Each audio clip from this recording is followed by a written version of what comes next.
Hello అండి, welcome back to our channel. ఇక్కడ నేను నార్మల్ నీడిల్తో వర్క్ ఎలా వేసుకోవాలో చూపిస్తాను. నార్మల్ నీడిల్తో పాటు ఆరి నీడిల్తో కూడా వర్క్ ఎలా చేసుకోవాలనేది, ఈ రెండింటికి డిఫరెన్స్ కూడా ఈరోజు మన ఈ వీడియోలో తెలుసుకుందాము. యాక్చువల్లీ నాకు ఇది నా సబ్స్క్రైబర్ అడిగారు, మీరు ఆరి నీడిల్తోనే చేస్తున్నారు కదా, నార్మల్ నీడిల్తో కూడా ఈజీ మెథడ్లో చూపించరా ఇవే వర్క్ని అని అడిగారు. ఓకే, నార్మల్ నీడిల్తో చేయొచ్చండి, కానీ టైం టేకింగ్ వర్క్. అందుకని నేను ఆరి నీడిల్ని సజెస్ట్ చేస్తాను. ఫాస్ట్గా వర్క్ అవుతుంది, మనకి హ్యాండ్ పెయిన్ కూడా రాదు. నార్మల్ నీడిల్తో స్టిచ్డ్ బ్లౌజ్ మీద వర్క్ చేసుకోవచ్చు కదా, ఆరి నీడిల్తో చేయలేము కదా, అందుకని మేము నార్మల్ నీడిల్ అడుగుతున్నామని అడిగారు కదా. యాక్చువల్లీ ఆరి నీడిల్తో కూడా వర్క్ చేసుకోవచ్చండి స్టిచ్డ్ బ్లౌజ్ పైన. ఆ వీడియో నేను మళ్ళీ చేస్తాను. యాక్చువల్లీ నా కస్టమర్కి నేను ఆ విధంగా చేసి ఇచ్చాను, కావలిస్తే మీరు గూగుల్లో చెక్ చేయొచ్చు. అండ్ వాళ్ళ ఫోటో అండ్ రివ్యూస్ కూడా నాకు ఇచ్చారు. అర్జెంటుగా కావాలి అన్నప్పుడు నేను ఆ విధంగా వేసి ఇచ్చానండి. ఆరి నీడిల్తోనే, నార్మల్ నీడిల్ కాదు. బ్యూటిఫుల్ డిజైన్ వేసి ఇచ్చానండి. అందుకే నేను బేసిక్స్ అన్నీ కూడా షార్ట్ వీడియోస్లో పెడుతున్నాను.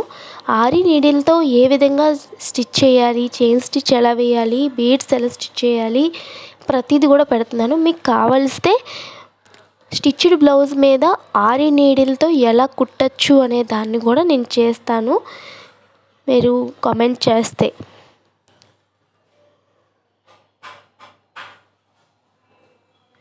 ఇక్కడ నేను చైన్ స్టిచ్ వేస్తున్నాను, కంటిన్యూస్ స్టిచ్. ఇలా మధ్య మధ్యన చిక్కులు కూడా అయిపోయే అవకాశం ఉంటుందండి. సో చాలా జాగ్రత్తగా వేసుకోవాలి. కంటిన్యూస్ స్టిచ్ నేను వేస్తున్నాను. ఇక్కడ జర్దోషి థ్రెడ్ ఉంటుంది కదా, నెంబర్ 10 నీడిల్ని తీసుకొని ఇలా 2 లేయర్స్గా తీసుకొని చైన్ స్టిచ్ వేస్తున్నాను.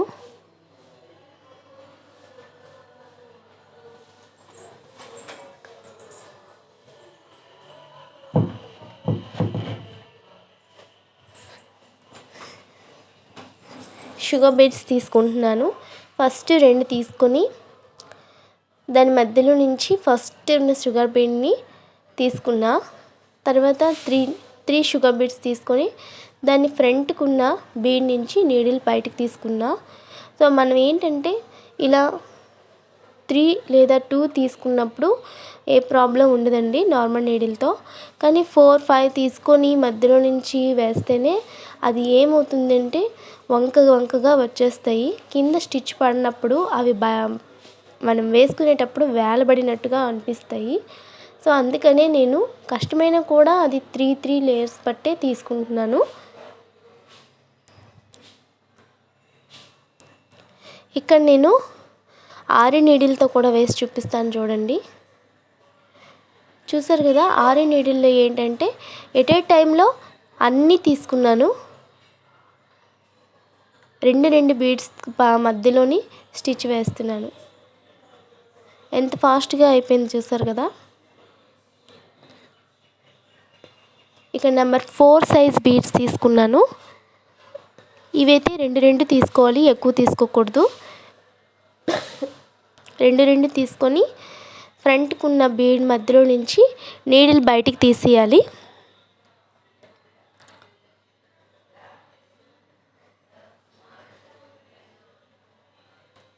ఇప్పుడు నేను ఆరి నీడిల్తో కూడా వేసి చూపిస్తాను. మన ఆరి నీడిల్ ఏంటంటే ఎట్ ఏ టైంలో అన్నీ తీసుకోవచ్చు. చూసారు కదా, బీడ్కి మధ్యన స్టిచ్ వేసుకుంటూ లాక్ వేసాను. ఎంత ఫాస్ట్గా అయిపోయింది. అదేవిధంగా number 4 size beads sugar bead తీసుకొని ఈ విధంగా స్టిచ్ చేస్తున్నాను. ఆరి నీడిల్లో కూడా ఇదే విధంగా, కానీ నాట్ ప్రతిదానికి నాట్ వస్తుంది కాబట్టి దీనికి ప్రాబ్లం ఉండదు.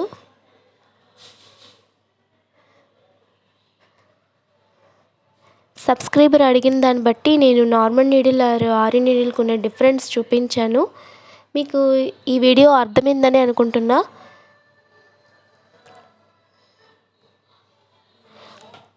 నార్మల్ నీడిల్ ఏంటంటే టైం టేకింగ్ వర్క్ అండి.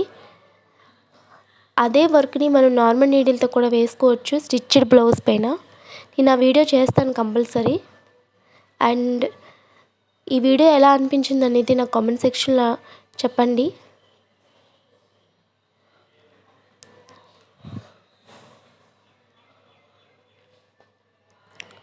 ఓకే, ఇదే విధంగా కంటిన్యూస్గా చైన్ స్టిచ్ నార్మల్ నీడిల్తో వేస్తున్నాను.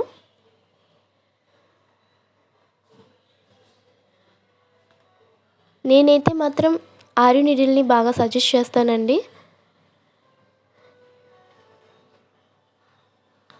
చూసారు కదా ఎట్ ఏ టైంలో ఎంత స్పీడ్గా వర్క్ అయిపోతుందో. నా వీడియో కనుక నచ్చితే లైక్ చేయండి, సబ్స్క్రైబ్ చేసుకోండి. అండ్ నచ్చితే కనుక ఒక కామెంట్ అయితే ఇవ్వండి ఎలా అనిపించింది అనేది. అండ్ నెక్స్ట్ వీడియో కూడా నార్మల్ నీడిల్తో చేయాలా ఆరి నీడిల్తో చేయాలా మీరే డిసైడ్ అవ్వండి. Thank you.